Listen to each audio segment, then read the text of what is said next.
Hello,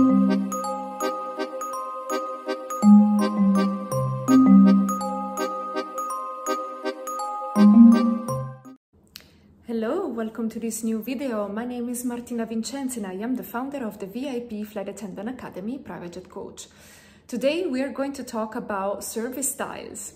So you know that when you are on board a private jet, you are delivered the silver service, the so-called silver service. So the silver service is a 5-star restaurant type of service that is like the basement, okay, the foundation, and you can only add more and more to this service. So the silver service is really the bare minimum that you are supposed to do when you are on board a private jet. So what can you do then to actually to make it more, to make it nicer, to make it different?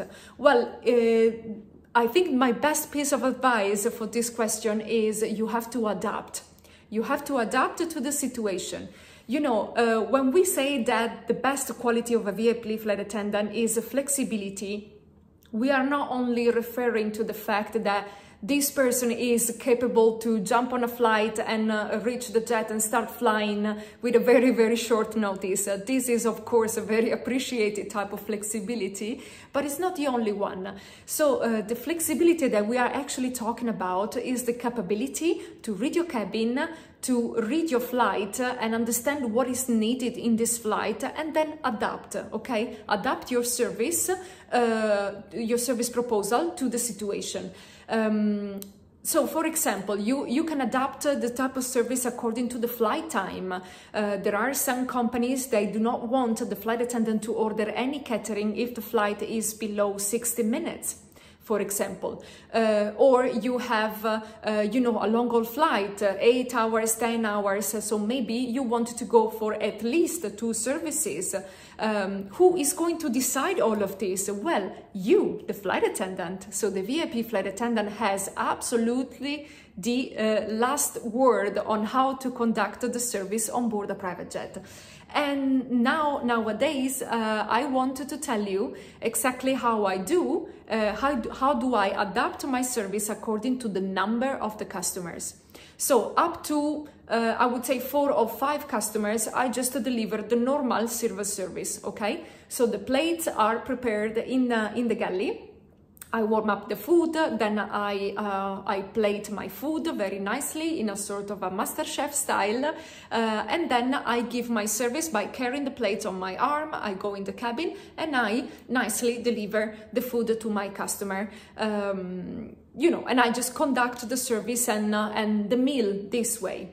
But what do I do when I have more than 4 or 5 customers? Well, in this case, it's an overcrowded cabin, okay? It's literally very busy.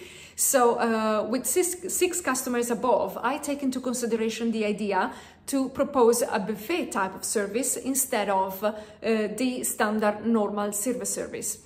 What is the buffet type of service? So basically, I take one space of the cabin that normally is the credenza. The credenza is a piece of furniture located normally in the middle cabin of the jet, and it's called credenza on every language, on any type of aircraft, regardless of the manufacturer. And normally it contains maybe some laundry, like clean tea clothes, tablecloths, some clean bed sheets, maybe some office items like a printer, some books or board games or things like that. So it has, according to how the jet is organized, has a different meaning. However, the top of the credenza is a flat space that I can use for my buffet table. So how do I do that? Normally, I prepare a very standard minimal mise en place, so table setup. Mise en place means table setup for my customers. So I put the tablecloth, or maybe even a runner, for example, or even maybe a table mat in front of each customer with the cutlery, the napkin, and an empty dish. Okay, and then I put all the savory item of my menu on the credenza, on my buffet table.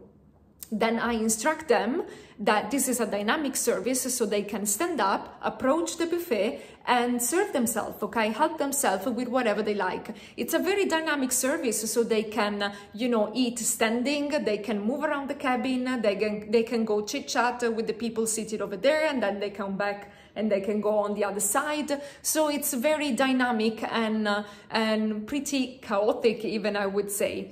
In the meantime, what do I do? So I keep the lead of the beverage service. So I keep the beverage service as an active service made from me, okay? Normally, I try to do that with a strategy. So I tend to keep some bottles of water on the buffet, so they can help themselves with the water, and I just serve the second drink for them. And I do like 5, 4, 6, even 7 rounds of drinks throughout the entire duration of the buffet service. In the meantime, I always keep an eye on the credenza. I keep it clean, organized, and restocked with all the food.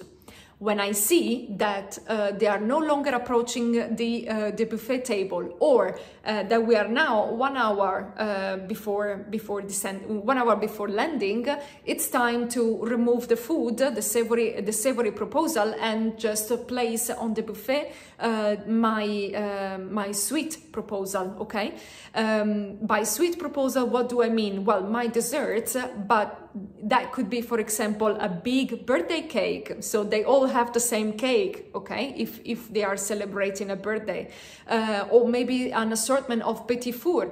So petit four are like a very small individual cake, bite size, so amuse-bouche, that you just eat even without cutlery, or maybe an assortment of macarons.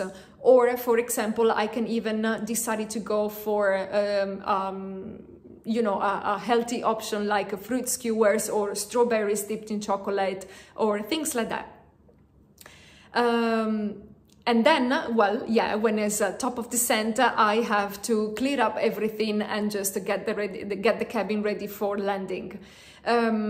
What is important to mention? So where is the tricky part of the buffet service? Because as it sounds, probably as I just described it, it sounds like very easy. They just do that by themselves.